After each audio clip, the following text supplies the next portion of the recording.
points in the fourth quarter. Meanwhile, SGA would score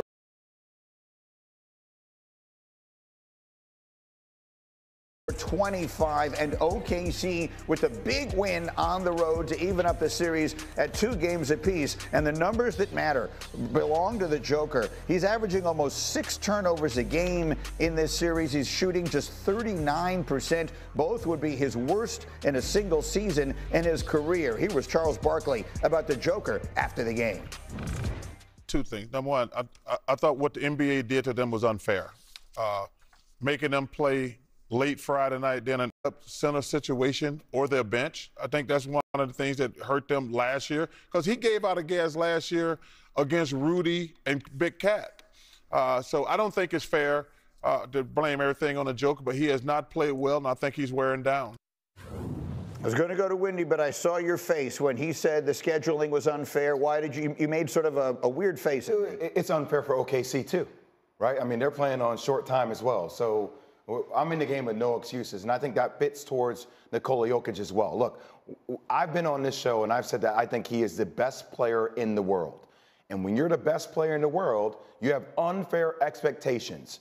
And at this point of the season, even though it happened last year, Isaiah Hartenstein is a favorable matchup for Nikola Jokic. It's one that he should be dominating. I know you're looking, you say 27-14, but his numbers have been off. He's shooting 33% from the field the last 3 games, 18% from the three-point line the last 3 games. Guy shot 54 and 42 throughout the course of the regular season. When you're the best player in the world, you have to be great. And this game 4 was a game missed by Denver. I feel like when they lose this series, you can point towards this game and say, this is a game where they should have been up 3-1. Yeah, I mean, they had their opportunities in that fourth quarter. Winman, how about this idea that Jokic is wearing down? That seems to be the prevailing narrative right now. What's your take?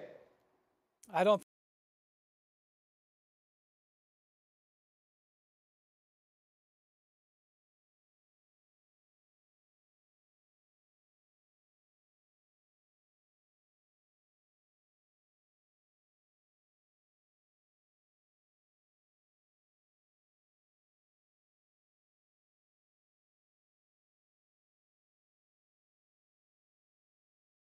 think he's wearing down. I think he's absolutely exhausted.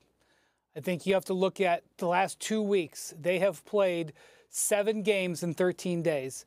Vitya Zubats was all over him in the last series. We're going to show stats from this series, but you got to look back the last 7 games. He's shooting 40% and averaging 5 turnovers a game over that stretch. This is a guy who shot 56% during the last 3 postseasons. Look at his free throws. He shot 90% at the line last year in the playoffs. He's down almost 15% this year, missed 2 big free throws. I will also point out, Denver is basically playing with 6 guys, as Jay mentioned. Now, there's no backup center to be seen. He had the most minutes per game average of his career this season. They were borrowing from Peter to pay Paul during the whole season. Aaron Gordon was out several different times, increasing his load. As the playoffs have gone on, their rotation has got even shorter and shorter and shorter. I think he's absolutely, totally exhausted. Yeah, there's an advantage to taking care of your first-round series quickly. And when you're the 1 seed versus the 4 seed, that's different. They had to play, the Nuggets did, 7 tough games against the Clippers, turn around real quick and play in here. What's your thought on the way this thing is going right now, particularly for the Joker? Well, the only thing I would add to the conversation, because I think Jay, Will, and Wendy nailed it, but I also think you consider the coaching change and the clips that we're getting out of their locker room, out of their huddles, in terms of the extra effort that Jokic is exerting in terms of bringing his team together, doing a little bit of coaching, if you will. Like, there's a lot in terms of why you would look at him and say he's exhausted. But again, Jay is correct. Now, I do think this, though. I think for us to maybe anticipate those gaudy numbers to have incredible sustainability is a little bit unfair, because while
finally have home court disadvantage, which is working on their favor.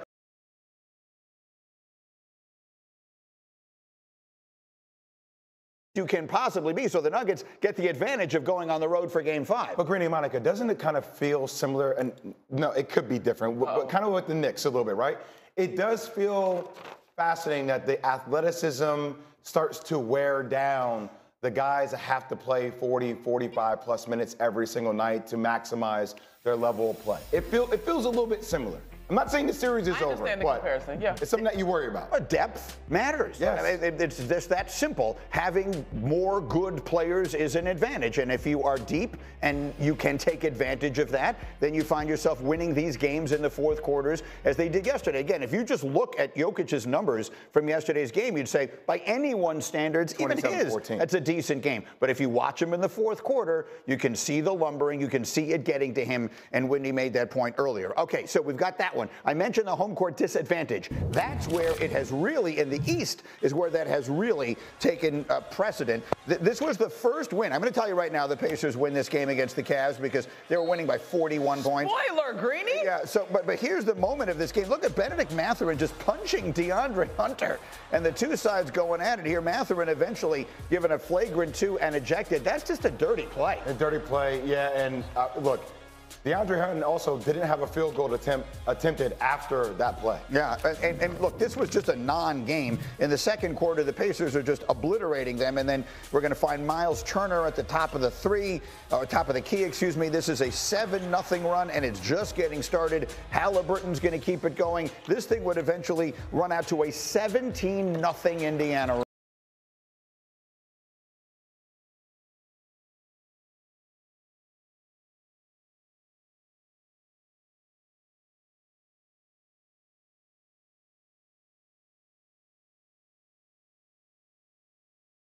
Monica, I'm just going to throw it out there. Should we be talking about Indiana potentially being a world champion? I mean, they were playing at a high level.